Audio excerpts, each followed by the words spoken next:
تمہاری قبر پر 3 مٹھی مٹی نہیں ڈال سکتا، تمہارے سامنے کھڑے ہو کر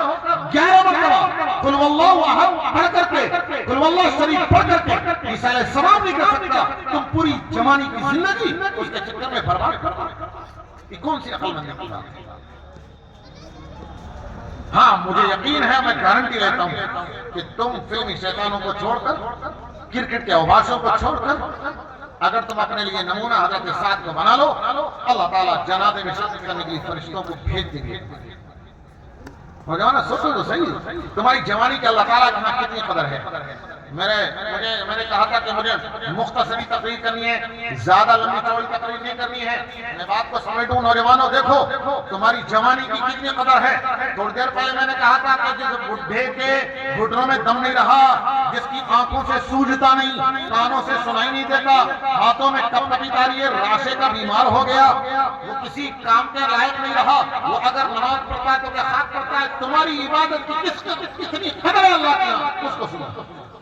نبی اکرم صلی اللہ علیہ وسلم نے اپنی ایک لمبی سی حدیث میں، پوری حدیث سنانے کا موقع نہیں ہے، وقت نہیں ہے،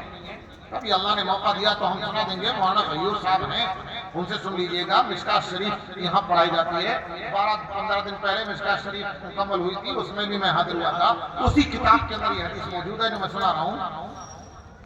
اللہ کے رسول صلی اللہ علیہ وسلم نے فرمایا کہ قیامت کے دن جب سارے درخت فنا ہو چکے ہوں گے، یہ عمارتیں بلڈنگیں سب ختم ہو چکی ہوں گی، یہ شامیابی میں بھی نہیں ہوں گے، کوئی سائے کا ذریعہ نہیں ہوگا، چھپر ختم، جھوپڑی ختم، چھتیں ختم، بلڈنگیں ختم، شامیانے ختم، درخت ختم، پہاڑ ختم، ساری زمین چٹیا بنا دی جائے گی۔ یہ زمین جو اوبڑ کھابڑ والی ہے، حدیث شریف میں آتا ہے اور روایات میں مفسرین نے لکھا ہے تفسیر کی کتابوں میں کہ یہ زمین بالکل ختم کر کے ایک نئی زمین بالکل پلین تیار کی جائے گی اور قبروں سے اٹھا کر وہاں لوگوں کو جمع کیا جائے گا، کوئی سائے کا ذریعہ موجود نہیں ہوگا، اللہ کے عرش کے علاوہ کوئی سایہ نہیں ہوگا، پانی بھی نہیں ہوگا، حوض کوثر کے علاوہ کوئی پانی نہیں ہوگا۔ حشر کے میدان میں سورج 7 نیزے کے فاصلے پر ہوگا، سورج کھوپڑی سے 7 نیزے کے فاصلے پر ہوگا، یہ کھوپڑی ہانڈی کی طرح پک رہی ہوگی، اور حدیث میں الفاظ ہیں کہ ہر انسان پیاس کی شدت کی وجہ سے، گرمی کی وجہ سے العطش کی صدا لگا رہا ہوگا، ہائے پیاس ہائے پیاس۔ حوض کوثر پر نبی اکرم صلی اللہ علیہ وسلم پیالہ لے کر کے کھڑے ہوں گے پانی پلانے کے لیے، ہر ایک کو سائے کی تلاش ہوگی، سایہ صرف عرش الہی کا ہوگا، اس پر اللہ تبارک و تعالیٰ کا حکم چلے گا، اللہ تبارک و تعالیٰ جس کو چاہیں گے اپنے عرش کے نیچے، اپنے تخت کے نیچے سایہ دیں گے، اس کے علاوہ کوئی سایہ نہیں ہوگا، حوض کوثر کے علاوہ کوئی پانی نہیں ہوگا، ہر شخص کو پانی کی تلاش، ہر شخص کو سائے کی تلاش ہوگی۔ نبی فرماتے ہیں